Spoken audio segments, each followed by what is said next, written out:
Bismillahirrahmanirrahim. Assalamualaikum warahmatullahi wabarakatuh. Selamat pagi anak-anak semua. Alhamdulillah, hari ini kita masih diberikan kenikmatan yang sangat banyak dan luar biasa. Bagaimana keadaan kalian semua? Semoga kalian semua dalam keadaan sehat dan selalu berbahagia. Tetap semangat ya anak-anak. Dan kita selalu berdoa agar pandemi ini segera berakhir sehingga pembelajaran di sekolah akan kembali normal. Pada kesempatan kali ini, Ibu akan memberikan materi peluang, di mana peluang di sini yang akan Ibu berikan itu adalah percobaan dan ruang sampel. Adapun kompetensi dasar dari peluang tersebut adalah menentukan peluang kejadian dan menyelesaikan masalah yang berkaitan dengan peluang kejadian. Tujuan pembelajaran dari materi ini adalah supaya peserta didik dapat mengidentifikasi fakta pada peluang suatu kejadian. Di sini adalah percobaan, ruang sampel, titik sampel, dan kejadian dengan benar. Kita lihat yang pertama, itu kejadian atau peristiwa sederhana, di mana pengertian dari kejadian itu sendiri adalah suatu peristiwa yang terjadi dari suatu percobaan dari memperoleh suatu hasil tertentu. Contohnya bisa kita ambil pelemparan mata uang logam, pelemparan dadu, pengambilan kartu dari kartu braid, dan pengambilan bola dari dalam kotak. Ada dua macam kejadian di sini, yaitu yang pertama kejadian sederhana, dan yang kedua adalah kejadian majemuk. Adapun pengertian dari kejadian sederhana itu sendiri adalah kejadian yang memuat satu peristiwa atau satu titik sampel. Contohnya di sini kita ambil kejadian muncul mata dadu angka 3 dari pelemparan sebuah dadu. Itu contoh dari kejadian sederhana. Lalu contoh atau pengertian dari kejadian majemuk adalah kejadian yang memuat lebih dari satu peristiwa atau beberapa titik sampel. Misalnya contoh di sini Ibu ambil kejadian muncul angka mata dadu bilangan prima dari pelemparan sebuah dadu. Itu contoh dari kejadian majemuk.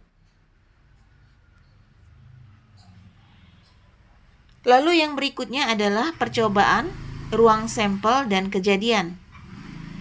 Pengertian dari percobaan atau eksperimen itu sendiri adalah suatu kegiatan yang dapat memberikan beberapa kemungkinan.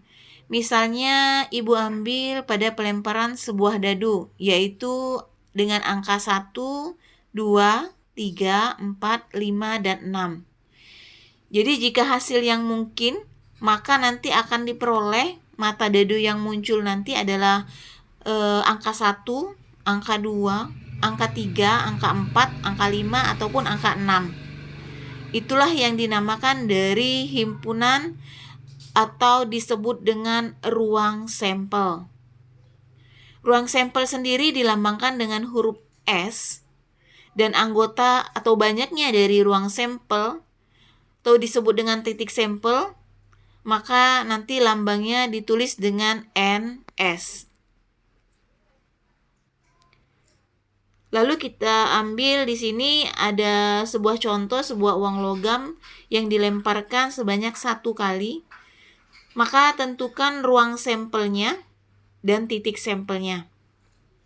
Dari pertanyaan di atas, kalau kita perhatikan uang logam itu hanya terdiri dari 2 sisi, yaitu dia berbentuk angka atau berbentuk gambar. Jadi 2 sisinya itu kalau sisi yang pertama itu dia angka, lalu sisi yang kedua itu dia berbentuk gambar.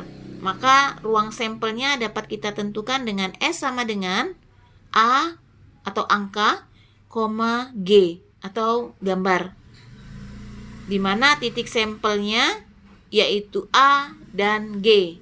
Dan banyak dari sampel tersebut kita tulis dengan NS sama dengan 2. Lalu yang berikutnya, peluang suatu kejadian.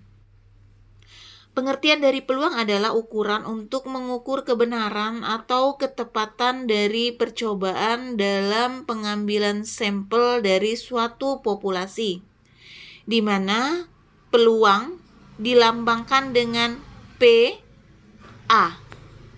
Dirumuskan dengan perbandingan antara banyaknya peluang kejadian A atau banyaknya kejadian A dengan banyaknya hasil yang mungkin atau ruang sampelnya, atau NA berbanding dengan NS.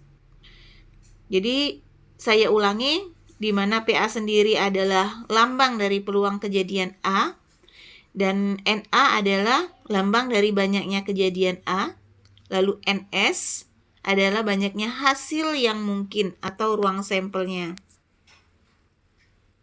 Saya ambil contoh di sini dalam pelemparan sebuah dadu.